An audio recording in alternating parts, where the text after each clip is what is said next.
Sana pagpasensya mo na yung ate ko, ah. Palabas na lang kasi talaga yun, eh.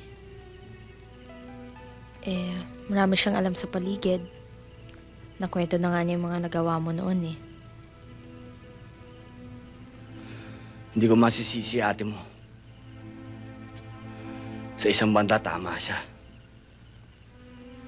Pero sana, malaman ng maraming tao na napakaliit lang ng kinikita ng bawat pulis. Paano pa kami pamilya?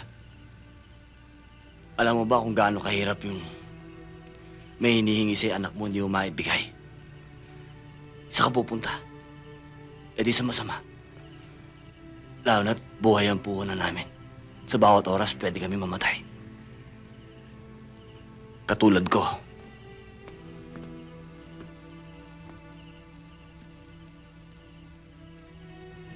Nalasing ako sa tagumpay.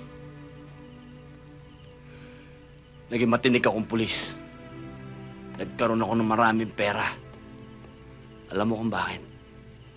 Kinatakutan ako ng mga kriminal. Sa lahat ng bagay. Nanguhold up ako ng legal. Binibigyan ko sila ng proteksyon. Kahit ano. Nawala ang puso ko sa tao. Siningil ako. Masakit.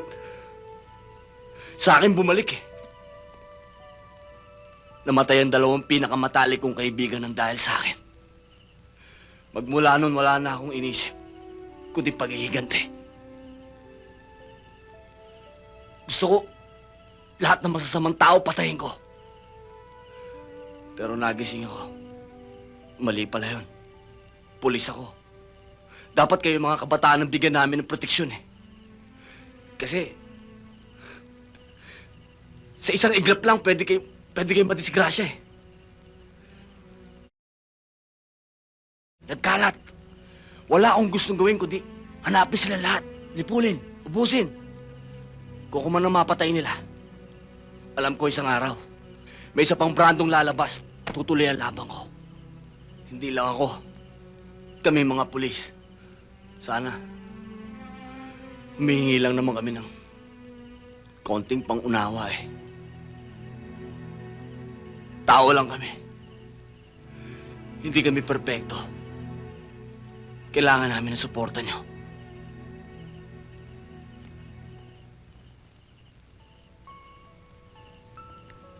Alam mo, Brando, kahit anong sabihin nila, kahit anong isipin nila, para sa akin, mahal kita eh.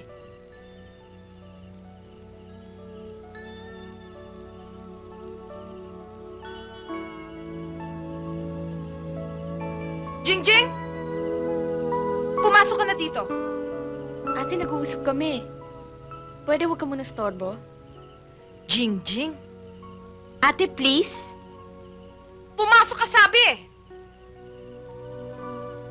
Sige, pumasok ka na.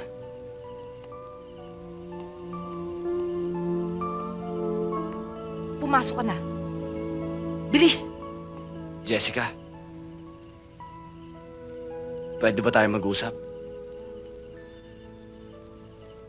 Saka na lang kasi masakit ang ulo ko. Paano ka nakapasyal dito? Simple lang. Si Brando. At hindi lang yan. Madadalas na ako rito. Talaga? Ha? Bakit? Dahil dito ako nagpadestino sa Maynila. Ha? Mhm. Hal, ba't ka nagpadestino dito? Para malapit ako sa'yo. Oo nga, maganda nga yun. Kaya lang, ang ganda-ganda na ng buhay mo. Paminsan-minsan lang ang gulo. Di ba? Alam mo, matino kang pulis. Pero dito sa Maynila, matututunan mo ang lahat ng kalokohan. Alam mo, nagkakamali ka. Nasa sa tao yan. Kung ayaw niya magpakasama, hindi siya sasama. Tsaka, minabuti ko na dito ako madestino. Para lalo kong magampanan ang pagkapulis ko. At hindi lang yan. Para lahat ng kasamaan, masugpo ko. O bahala ka dyan. Basta sinasabi ko lang sa'yo ang lahat ng ayaw ko. Ay, may maganda pala akong balita sa'yo. Ano? Mga tiyahin ko aalis na bukas kaya pwede tayong mamasyal. Talaga?